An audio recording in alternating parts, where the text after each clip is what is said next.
Support for the ATL Arts Collective comes from listeners like you. If you value in-depth coverage of Atlanta's creative scene, you can help keep us going. Your donation directly funds our production, research, and reporting. Visit atlartscollective.com and click Support to contribute.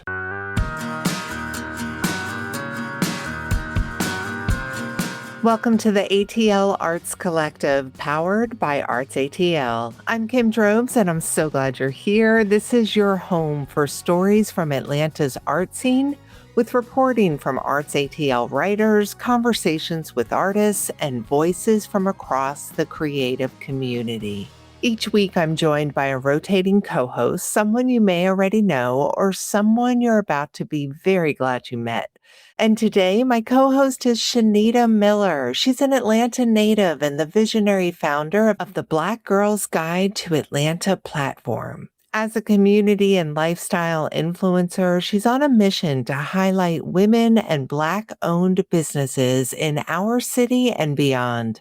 She's also an event coordinator and a curator, and her 90,000 plus followers know that she is the real deal. Shanita Miller, welcome. I'm so happy you're here. Hi, Kim. I'm so happy to be here today. Well, let's take a look at what's coming up, because in just a moment, Shanita will share the story of the Chefs of the New South, a group of young Black chefs who came together to launch a collective and create space for collaboration, creativity, and support.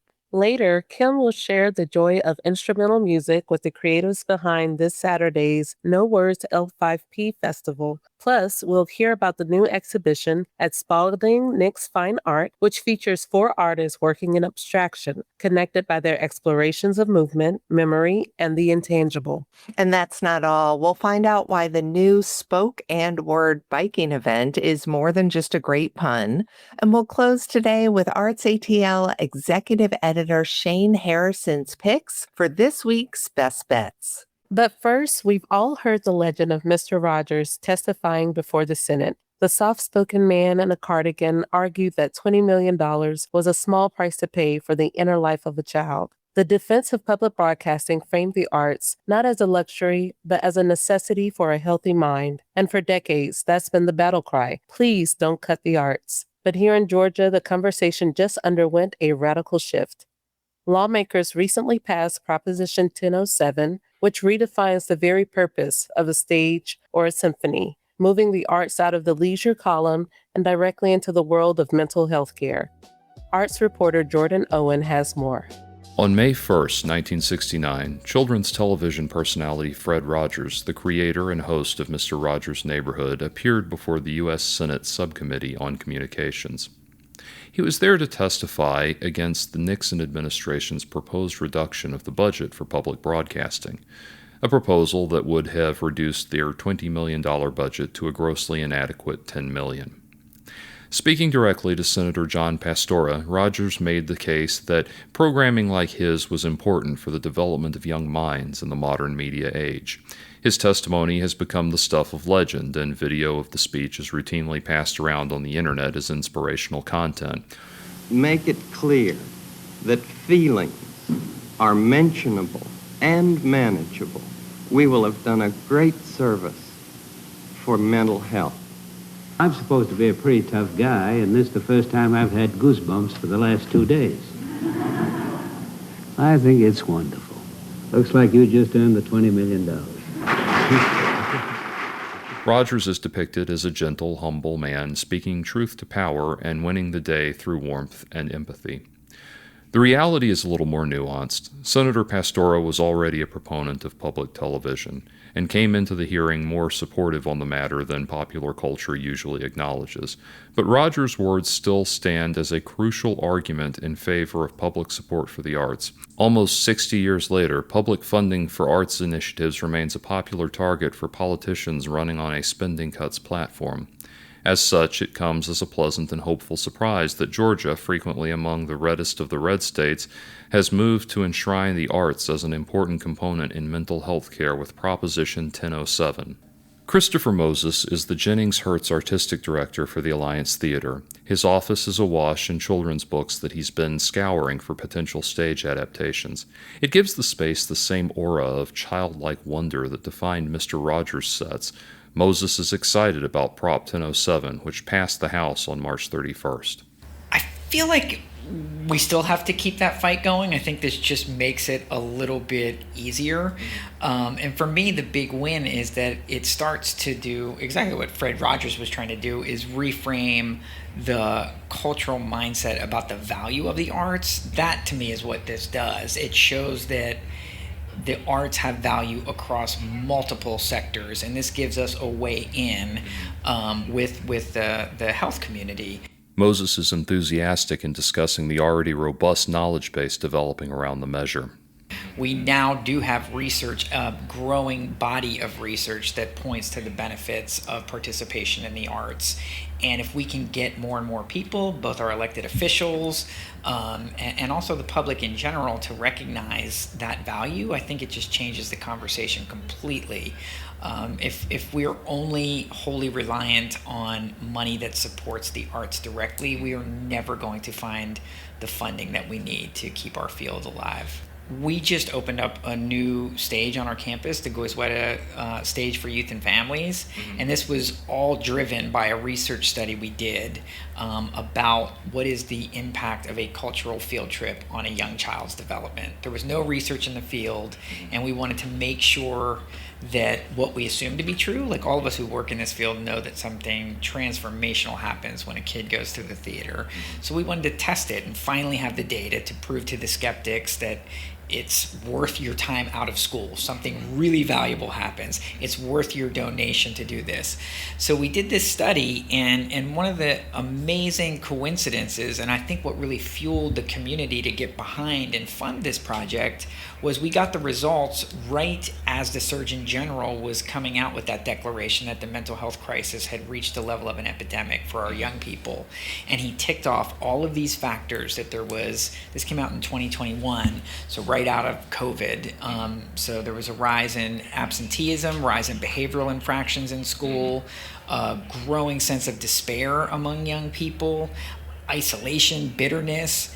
And our study, we get these results back, and the kids who were going on the field trip, there was an experimental group and a control group, and the kids going on the field trip against the control, they would test them year over year over year, found out that they were showing up at school at higher rates, they had less behavioral infractions in schools, they had higher levels of concentration, they were able to tolerate multiple points of view on a subject, and they had a greater sense of hope in their own future.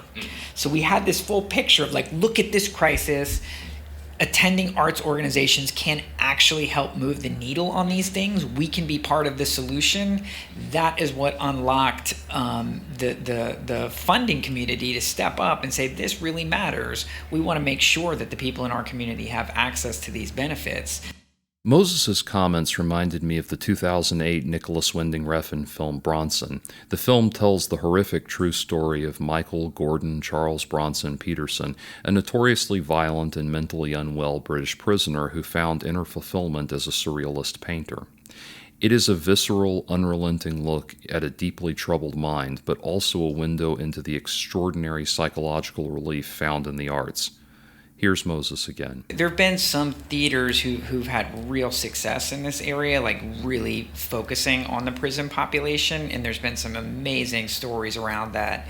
Our work has focused more on the Department of Juvenile Justice, and we've had partnerships with those correctional facilities and have seen firsthand how arts experiences, and particularly storytelling and crafting and giving these young people a platform to share their voice and their story, how healing that can be. Jennifer Barlament, executive director of the Atlanta Symphony Orchestra, shares Moses' optimism and the potential for the measure to expand the public's access to the arts. There's this perception about who art is for, and reframing it as a tool for health, I think, really does kind of expand the set of people who might enjoy and benefit from the arts. I think there's like all these perceptions about, you have to dress a certain way, or you have to know a lot of stuff about it. If you reframe it as therapy, then it feels more like is like any other kind of medicine that your doctor might prescribe for you. It's something that is accessible and, like you're not going to be allergic to it. Don't worry. It's like the one kind of medicine that nobody's allergic to and can't interfere negatively with your, with any aspect of your system. Parliament goes on to point out that Prop 1007's cemented legal status means that going forward, the Georgia government will be required to proceed with the understanding that the arts are important for mental health. It's an important step in moving beyond the impassioned speeches of people like Fred Rogers and into real, concrete solutions. Like the Alliance Theater, the ASO is keen to contribute to the discussion around mental health. For whatever reason, there are a lot of people who are symphony patrons, I'm sure also with theater and the art museum, who are medical professionals. So we have people who sing in our chorus who are medical professionals, and we have a lot of audience members and people who are very involved in the symphony who, they saw this very clearly for a long time. And it was kind of fascinating. One of the memories I had of coming out of the pandemic is that Wright Kaufman, who's a doctor, used to be head of Emory Healthcare, and since sadly has passed, came up to me after a concert. It was one of the first concerts that we had after the pandemic. And he said, "I can't believe how important this is." And, it was sort of like suddenly having missed the opportunity to be together in a concert hall with other people. It's not just about listening to music at home or listening to it on a recording device or something like that. But there's something about the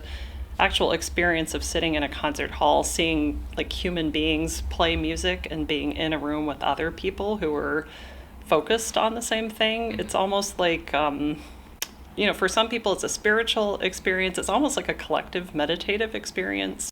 Prop 1007 is being praised not just by administrators, but also by those in the performance realm. Here's Johns Creek Symphony Orchestra conductor Henry Chang.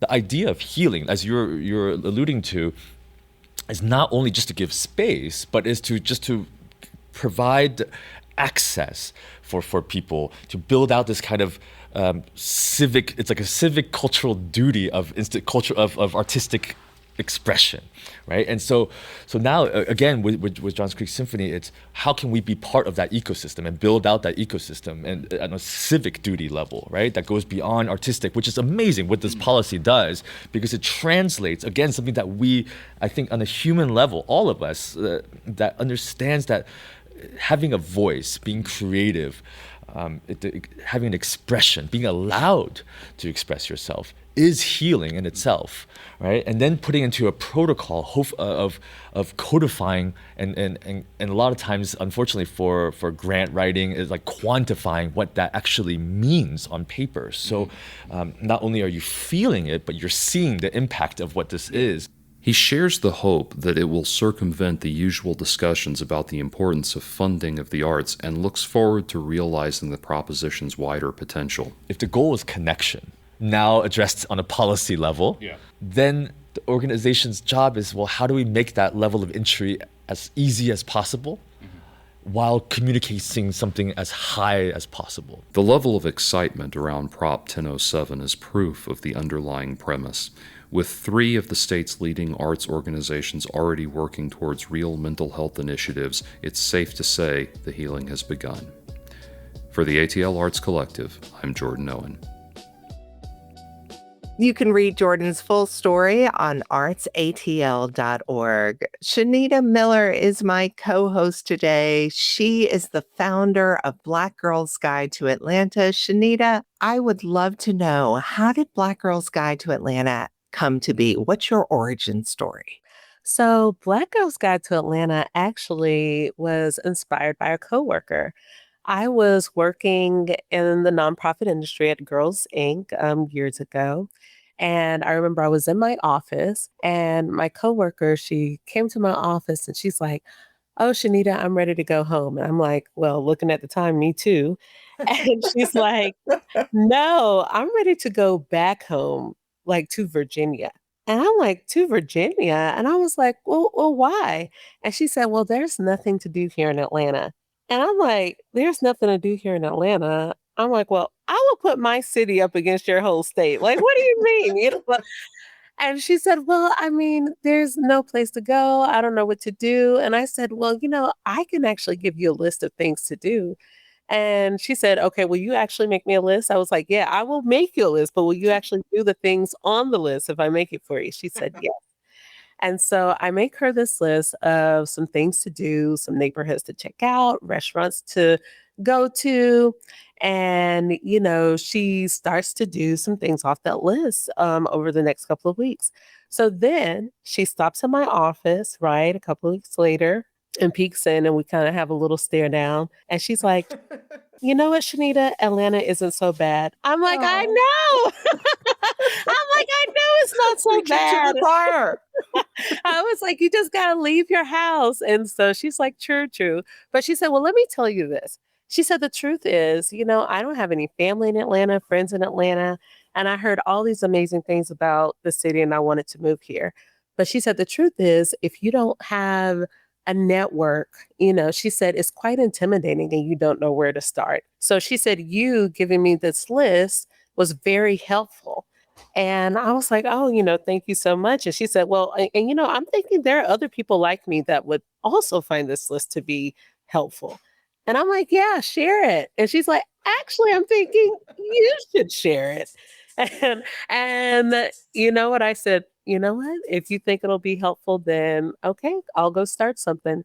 And that's how Black Girls Guide to Atlanta was born. When she told you that you should go start something, not that she could go share your list, but no, an assignment. What did you think? This had nothing to do with what your career path was at the time. Well, I thought that it would be something fun, right? Because me making that list for her was fun. It was just like, these are things I would recommend as a, person born and raised here in Atlanta, as a Black woman here in Atlanta, as a person just plugged in Atlanta. And so I just, had fun making her that list. And so to start an Instagram page or, put this on social media, my first thought was, hey, I'll just share what I'm already doing and what I already know with friends and family. And honestly, that'll be good enough. But little did I know that others would resonate with it, not only other transplants, but even locals. Amazing. And how did you grow your audience? When did it start to take off? I grew my audience, I would say first primarily on Instagram, and it really started to take off around, I would say, 10,000 followers. And I honestly still was in shock that people were wanting to follow me. I'm like, what? You just want to follow, follow me and you like my stories. But when I knew that it really had potential was when other small-owned businesses and people started reaching out to me to say, hey, come to my business and tell my story. I like how you tell stories and I like that you support locally. And that's when I was like, you know what? There's something to this. If this can be something that is mission driven and I can support locally and, spotlight local businesses, then you know what? Let's do it. So you did cross a threshold where people started coming to you, and that puts you clearly in the space of being a curator. So at this point, how do you choose what you're going to highlight? It honestly starts with, I always say this, I stand on the shoulders of women in the city and small business owners because what happens is when I go to one, they recommend another. So they wind up looping me in and it just keeps going. It's this great circle that I hope I don't ever have to step out of. But word of mouth is really big. And then also I'm someone I always like to have my, kind of ear to the door of what's going on. So I'm always online looking at what's coming soon, whether it's through radio or Atlanta Business Chronicles or, local magazines or online magazines. So I'm always looking at what's popping up next so I can also feature things that I authentically am interested in and want to share. Outside of that, yes, just through other people. All right. So I'm going to ask you for some quick hits. What is your current favorite restaurant? Your current favorite venue to go see a show? And where do you like to see art? and it doesn't have to be too thought out. But right now, where are you going? Where am I going? Well, listen, it's getting hot in Atlanta. So people always say, don't say hot Atlanta. But listen, I feel the it is same. Yeah, it, no. it is getting hot in Atlanta. And so I'm a Southern girl. I love, barbecue cookout season. So for Ooh. me, my go-to is Juicy Jerk. Right in Stone Mountain. It was started by a family, and now the daughter runs the restaurant. But it is just delicious chicken and ribs, and the perfect place to go for the summer. But Juicy Jerk is definitely a go-to of mine. Yum. What about music? Do you go out and see live music? And do you have a venue that you're usually drawn to? Yes, yes, yes. So recently, and a lot of my followers will know this, twice a month at the Betty restaurant, which is located inside the Kempton Sylvan Hotel, there is live music and cocktails and such. And it takes place twice a month on Sundays. And that's my favorite venue at the moment to go to for live music because it features local artists and the talent is just unmatched. But it's a great time. It's a really nice swanky atmosphere and it's just the best thing to do with friends or date night on a Sunday evening. And now that the weather's warm, they'll even be doing a couple of things outside. But yeah, the Betty at the Kempton Sylvan is my go-to place. It's their unplugged live music series. Fantastic. And so, what about visual art? Where do you go to get your fix? And there are a lot of great places to go. So recently I got the chance to attend the Hambidge art auction, and I love going to their events and even visiting their retreat up in North Georgia because they have a focus on supporting local artists. Also, they have residencies that people can apply for where you can actually stay at the Hambidge Center in North Georgia and basically just work on your art. So Hambidge, I've been obsessed lately, not only with their events, but also with their mission in really supporting local artists. Oh, I love it. You just made my heart so full. We're going to put Shanita's recommendations in the show notes for today's show. Shanita's got a story coming up in just a bit. But right now, this Saturday, No Words returns. And this time, it's a free festival and takeover in Little 5 Points. It's a day where the lyrics are stripped away to make room for pure, unadulterated instrumental sounds. The day includes music, art, dancing, film, and a parade. Joining us now to help us navigate the jam-packed event are Ann Wood, the architect of No Words, and Kelly Stocks, president of the Little 5 Points Cultural District and a lifelong guardian of the neighborhood's legacy. Hi, Kelly and Ann. Hi, Kim. Hi. It's a pleasure to have you both here. And Thank you. Start with you. You've often stated that music without lyrics connects directly to the listener. So how do you define the specific unspoken narrative that an instrumental only festival creates compared to something more traditional?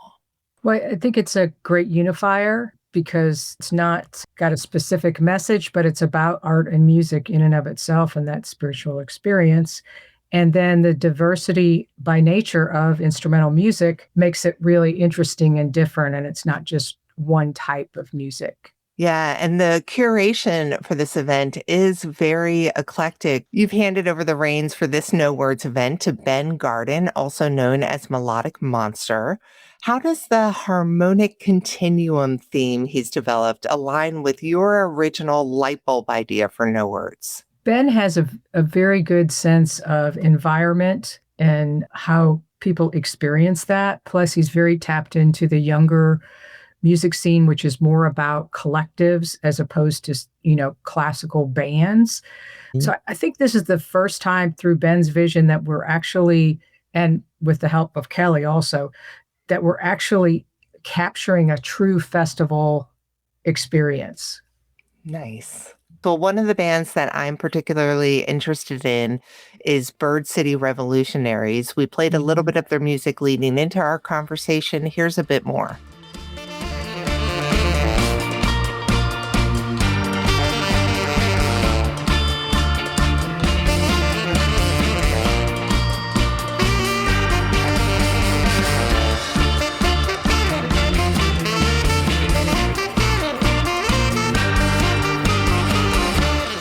And what can you tell us about them, and who are some other acts that you're really excited about? So Burt City Revolutionary, I think, has been performing in Atlanta in various iterations for a while.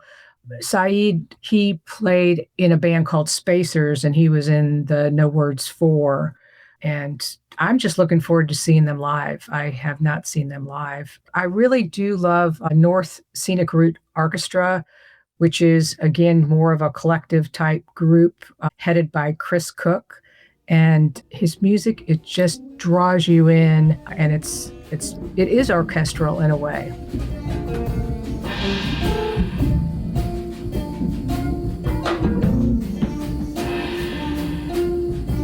And what's their connection to the Freak Flag Freedom Parade? So the Freak Flag Freedom Party is actually started by Will Hamilton, better known as Iriamu, who's a partner at No Words and also a performer, and one of the board of directors at iDrum. He's very involved in the instrumental music scene, the experimental music scene.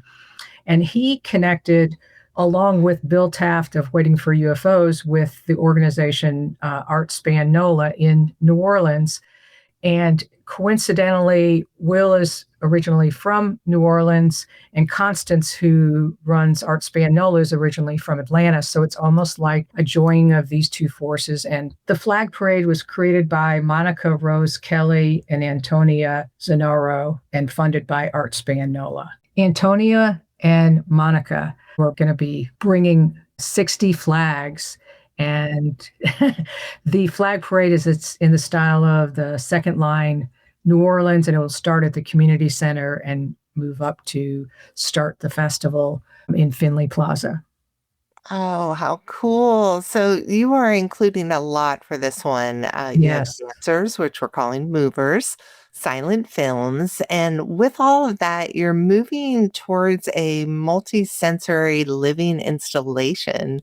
How do you Yes. ensure that the visual components enhance rather than distract from the music? I mean, I think they only can enhance. For me, anyway, if I'm watching a movie and the music is mindful and in motion with the visual, it's a better experience, a more powerful experience.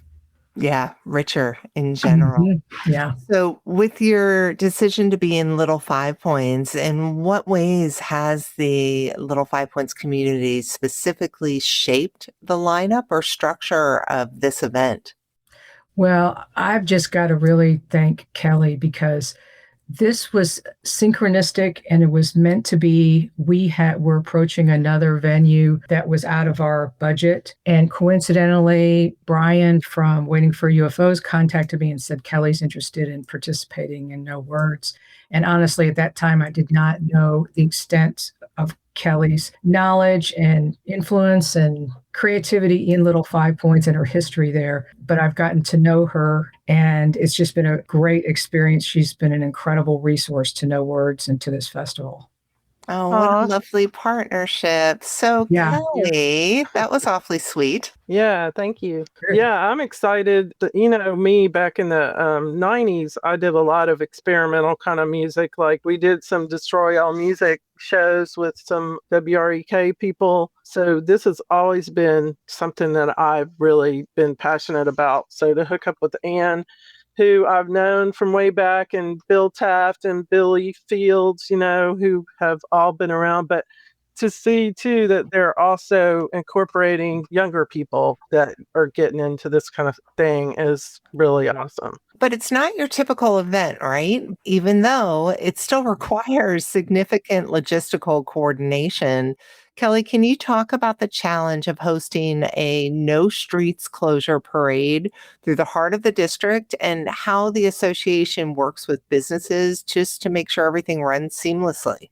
Yeah, we're hiring a police officer just to make sure we can cross the streets, and do all that. We'll see. Saturday's a tough day because usually it's when we're more crowded than other days, but we've done it with the seed and feed a bunch of times over the years, and it always works out. So, and it's only a short parade from the community center to the plaza, to the new plaza. So it'll be great.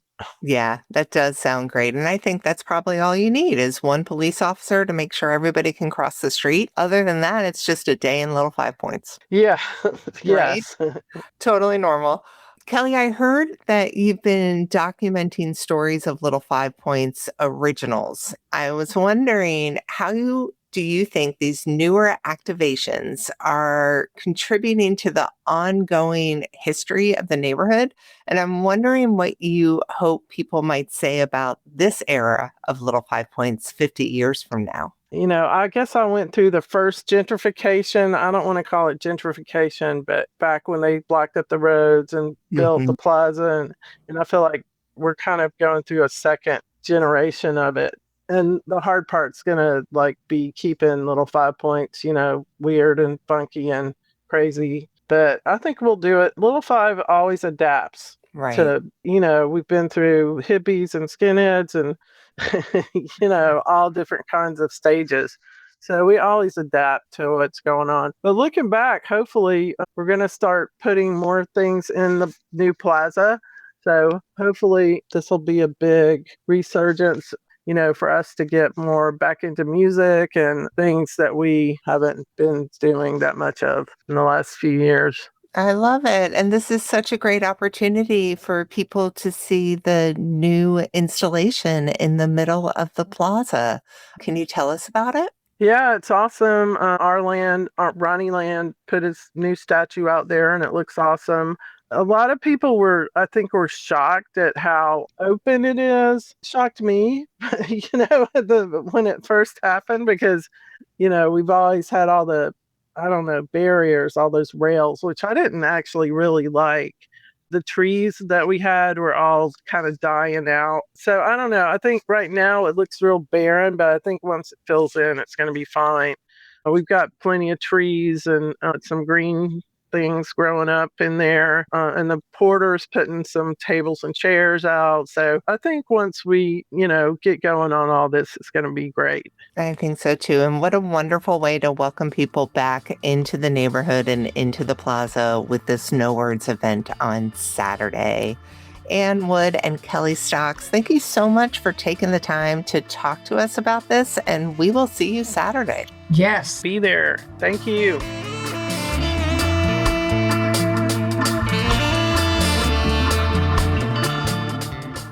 Okay, y'all, it's what you've been waiting for. Time for my guest co-host, Shanita Miller, to enlighten and delight us. So back in 2024, a group of young Black chefs came together to launch a collective that creates space for collaboration, creativity, and to support minority chefs.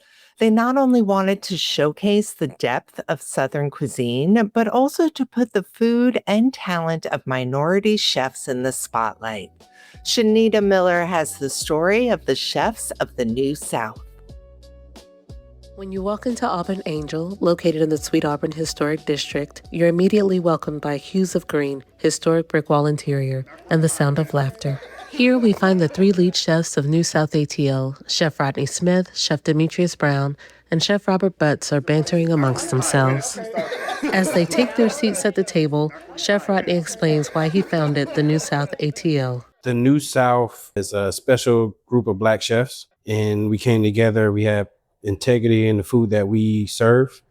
We want to bring much more than just fried chicken when it comes to, Southern food. It goes deeper, much deeper than just, food that's here in the South. The Caribbean's dating all the way back to African lands. We just want the people to see what elevated Southern food and so on really means or looks like. But beyond the cuisine, Chef Demetrius sees something deeper at the heart of this collective. Throughout doing these dinners, we found a community. We built our own community, and we continue to, push a marginalized cuisine and marginalized people forward. But with so many talented people in the kitchen, how does this concept work? Chef Robert of Auburn Angel believes the key is putting their egos aside. We all have our own stuff going on. But what Demetrius has going on, what Rodney has going on is different from what I have going on. And at the end of the day, we still support each other, help each other build and grow. So I think that's what the New South was starting to showcase more, a sense of community, like everybody said.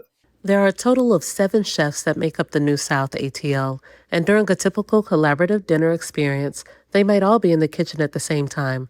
Chef Robert explains how that actually works. I ain't gonna lie, at first it's chaos. It's like, okay, everybody got to find a section.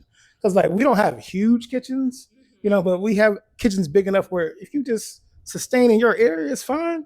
But like the heating up, the warming up, the cooking, it might seem like a lot, but it's much easier than you think. I think because a lot of chefs come prepared. You know what I'm saying? Like a lot of stuff they do beforehand, unless it's really drastic. Like our last dinner was the smoke session, and everybody kind of just finished on the smoker. It's a big smoker.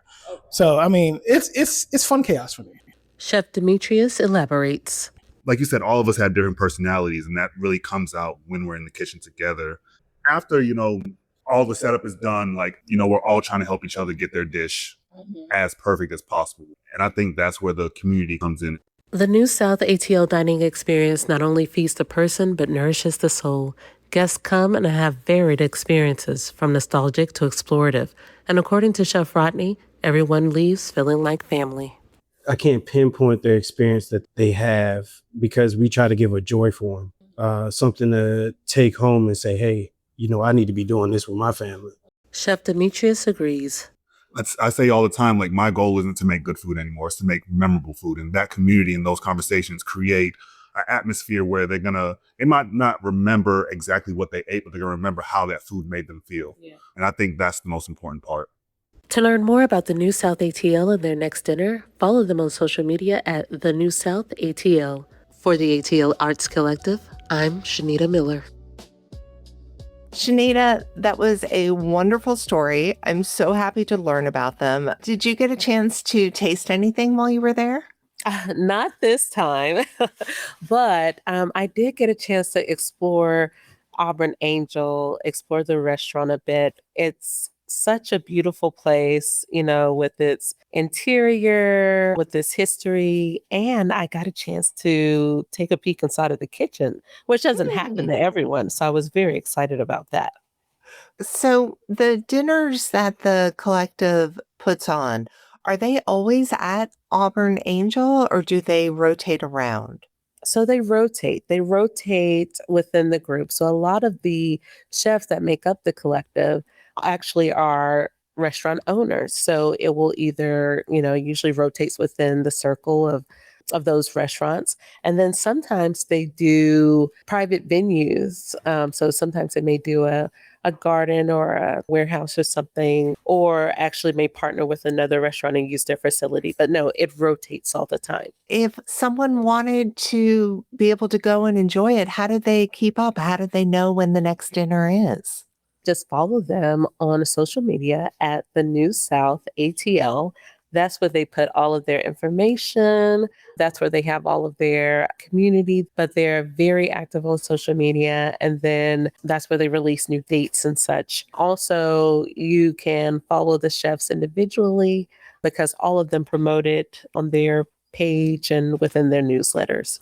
All right. Well, in just a moment, ArtsATL executive editor Shane Harrison joins us with his top picks for the weekend. We'll be back in a minute. Support comes from the Atlanta Symphony Orchestra, inviting you to Symphony Hall, where concerts await all music lovers. Choose from classical masterworks, movies in concert, or an evening with your favorite rock, jazz, or Broadway stars. Their stage shines with guest stars like Guster, St. Vincent, violinist Joshua Bell, and LaDussy. Plus, you can make them part of your holiday tradition with a variety of festive performances for the whole family. Tickets are available at aso.org. And from the Atlanta Opera, presenting Richard Wagner's Twilight of the Gods, the sweeping and unforgettable conclusion to the legendary Ring Cycle, sung in German with English supertitles. This Tomers Walloon production stars Stefan Vinke and Lisa Lindstrom, reprising their roles from last season's production of Siegfried. On stage May 30th through June 7th at Cobb Energy Performing Arts Center. More information and tickets are at atlantaopera.org. Welcome back to the ATL Arts Collective. I'm Kim Drobes here with our special guest co-host, Shanita Miller. Hi, Shanita. Hi, Kim. So what's up next? All right. So have you ever had that fleeting sensation, the feeling that a moment, a color, or a shape is something that you've encountered before? Yes, I know it, right? So Spalding Nick's Fine Art decided to dig into that feeling with their new exhibition, Déjà Vu. It's a presentation of 4 shows featuring artists working in abstraction, connected by their explorations of movement, memory, and the intangible. Arts reporter Mitali Singh took us on a walk through the gallery to see how these artists are blurring the lines between the seen and the unseen.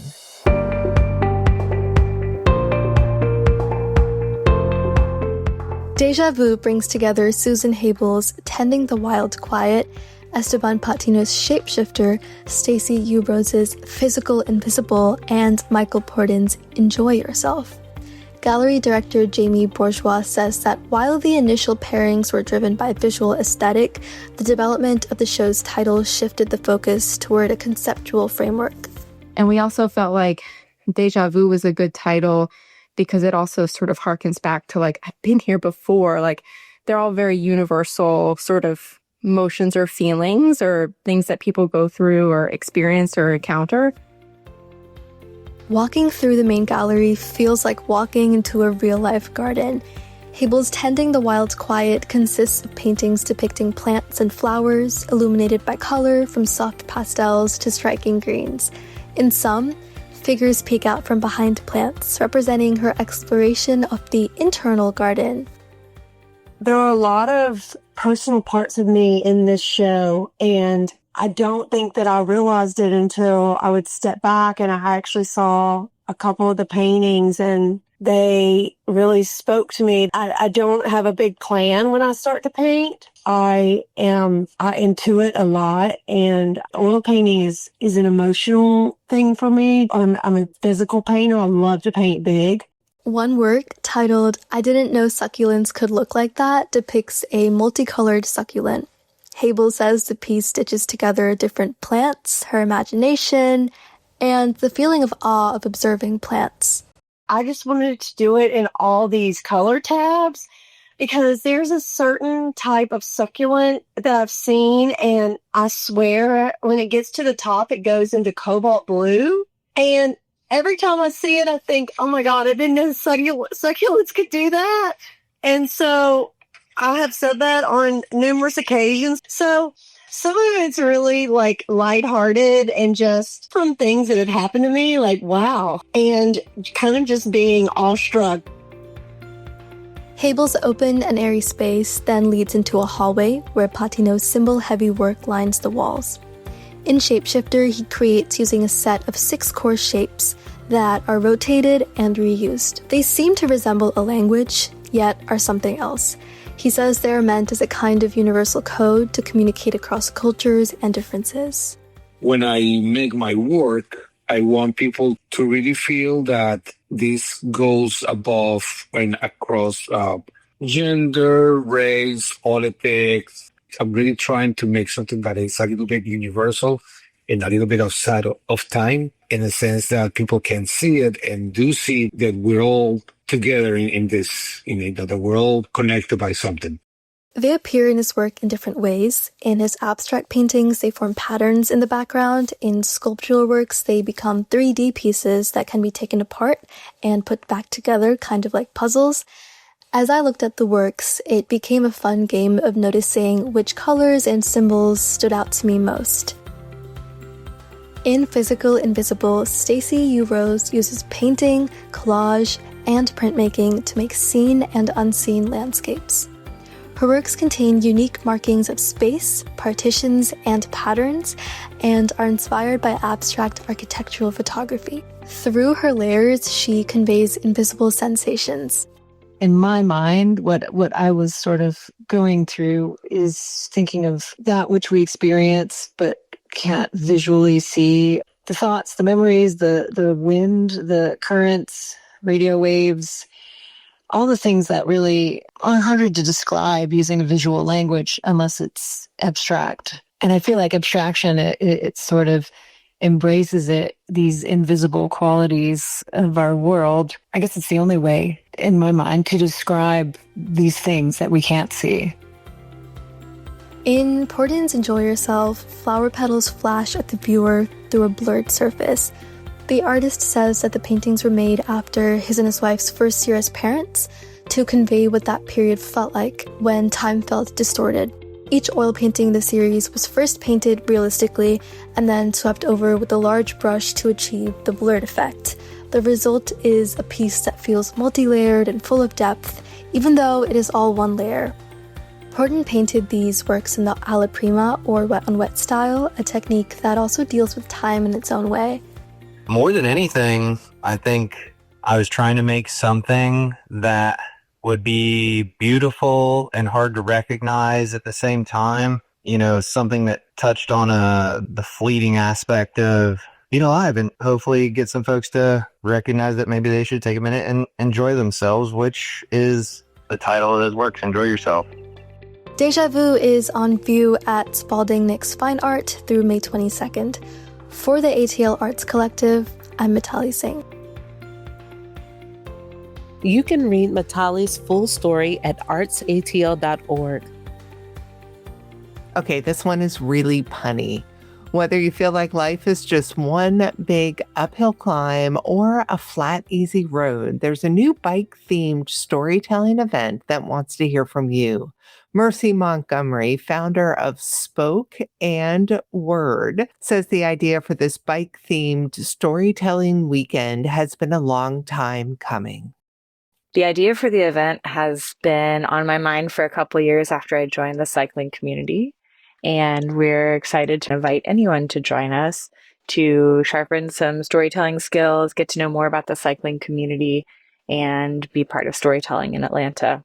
So you don't need to be a professional athlete or a master mechanic to participate. If you're a daily commuter or if you haven't even touched a bike in years, Mercy says the experience of riding is something that we all share. Whether you haven't ridden since you were young enough to skin your knee and tangle over some training wheels, or if you're an avid rider, I think everybody can relate to the conversations that happen around personal records, finding community, and fixing the metaphorical flat. It all kicks off on Saturday, May 9th with a storytelling workshop, followed by a very special ride on Sunday that leads right into a live event, where we'll have storytellers along the ride and end at Bog Social. Spoke and Word happens May 9th and 10th in partnership with Story Muse and the Atlanta Cycling Festival. More information is at atlantacyclingfestival.com, or you can follow Story Muse on Instagram at story_muse. And now it's time for ArtsATL's Best Bets with executive editor Shane Harrison. This week, his mix includes the Lantern Parade in Sandy Springs, multiple art festivals, and comedy with Ricky Smiley. It's a big year for milestone anniversaries.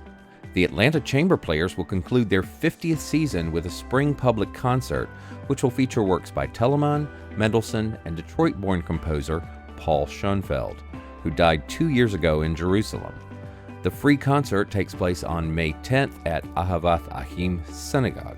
And it's the 40th year for the Sweet Auburn Spring Fest. This annual celebration of community, history, and heritage expects to host 100,000 attendees to enjoy more than 150 performances on 3 stages in the heart of the Sweet Auburn District on May 9th and 10th. Atlanta's third day, one of the most successful contemporary Christian rock bands ever, will bring their 30th anniversary tour to Gas South Arena in Duluth. For the first time in more than a decade, original members Mac Powell, Mark Lee, David Carr, and Ty Anderson reunited for a limited number of live shows across the U.S. this spring. Zach Williams will open this final date of the tour on May 10th. If you're a fan of The Smiths or The Strokes, don't miss Bridget Calls Me Baby at Vinyl on May 9th. The Chicago-based band just released its second album, Irreversible, in March, and the buzz surrounding them means tickets for the show aren't easy to come by, but this might be your last chance to see them in a small venue. There's a lot more outdoor fun to be had this weekend too, and since it's Mother's Day on Sunday, these events provide a great opportunity to spend some time with the moms in your life.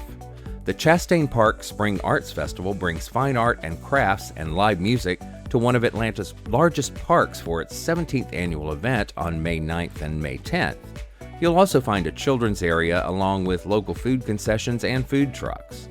In Marietta, the M2R Trail Fest will spotlight art installations along parts of the Mountain to River Trail and in parks, along with music and dance performances, a pet parade and costume contest, and more on Saturday, May 9th. It serves as a celebration for the Mountain to River Trail, which stretches from Kennesaw Mountain, continues along Marietta Square, and ends at the city limits on Atlanta Street. Also on Saturday, as the sun goes down in Sandy Springs, the Sandy Springs Lantern Parade will light up the night with glowing lanterns, larger-than-life puppets, and live music. Bring your own handcrafted lantern and join this family-friendly parade as it winds down Morgan Falls Road to the banks of the Chattahoochee River. The Dunwoody Art Festival happens Saturday and Sunday, May 9th and 10th at Dunwoody Village Parkway with artists from across the country, a food court, children's activities, and more. If you're looking for laughs, you can always count on the Helium Comedy Club to bring in some of the biggest names in stand-up. This weekend, the Alpharetta venue will host Ricky Smiley for 2 nights. With a career spanning more than 30 years, legendary comedian, actor, author, TV personality, and award-winning radio host Ricky Smiley will hit the stage for 4 shows on May 8th and 9th. Voices of Note presents a day of performances, discussions, and more at Pride and Purpose, celebrating women, minority, and LGBTQIA communities on May 9th at the Unitarian Universalist Congregation of Atlanta. The afternoon features a fair highlighting women-focused nonprofits from across the greater Atlanta area and the Atlanta premiere of The Inquisitor, a film honoring the life and legacy of Congresswoman Barbara Jordan. They'll also have live music performances, slam poetry, and a curated art gallery showcasing local artists through guided mini-tours by curator Courtney Brooks. At the Cobb Energy Performing Arts Center, May 8th through the 10th, the Atlanta Ballet will present Frida by choreographer Annabelle Lopez Ochoa. The performance paints a powerful portrait of the life, art, and enduring legacy of one of the most influential artists of the 20th century, Frida Kahlo. For the ATL Arts Collective and ArtsATL, I'm Shane Harrison. Shane actually curates an even longer list each week, and you can find all of his picks at artsatl.org. Shanita, I don't want to say this, but we have reached the end of the show. Oh, I know. It happened so quick. What happened so fast? I know. Same. And before we go, I really do want to thank you so much for joining us today. You were a fabulous co-host. Oh my gosh. Thank you so much, Kim, for having me. And thank you for listening to the ATL Arts Collective. You can join us on social at Arts Atlanta and at ATL Arts Collective. Let's lift the artists shaping Atlanta together. Come on, show up, spread the word, and be part of the community. You'll find pictures and links related to today's show at atlartscollective.com. And while you're there, consider buying the podcast a cup of coffee via our Patreon page. Your donation helps cover production costs, research, reporting, and of course, coffee. Stay with us. I'll be right back with a look at what's coming up next week. Support comes from the Arts Exchange, presenting Creative Careers for Youth, a series of summer camps for ages 11 to 18. Programming includes journalism and songwriting, fashion, and digital media. Registration and information at artsexchange.org/upcoming events. And from Swan Coach House Gallery, welcoming you to their Summer Invitational. The annual celebration of craft and fine arts opens with a reception on May 28th and remains open through July 30th. More information is at swangallery.org. Welcome back. While you're listening right now, please subscribe, rate, and review. It really helps others find the show. Our theme music is K. Michelle Dubois' Hit the Deck from her album Astral Heart, courtesy of Wicked Superb Records. Next week on the show, Atlanta journalist Summer Evans joins us as co-host with details on the new Amy Sherald exhibition at the High, American Sublime. Plus, we'll talk to musician Kevin Kinney and artist Anna Jensen about Let's Go Dancing at the Sun ATL. And we'll hear about a Roswell native that has made her way to Broadway. The ATL Arts Collective is part of the Wordplay Collective podcast family. Check out our sister show, In Pieces with Our Land, for conversations with artist Our Land. Thanks again for listening. I'm Kim Drobes, and this is the ATL Arts Collective.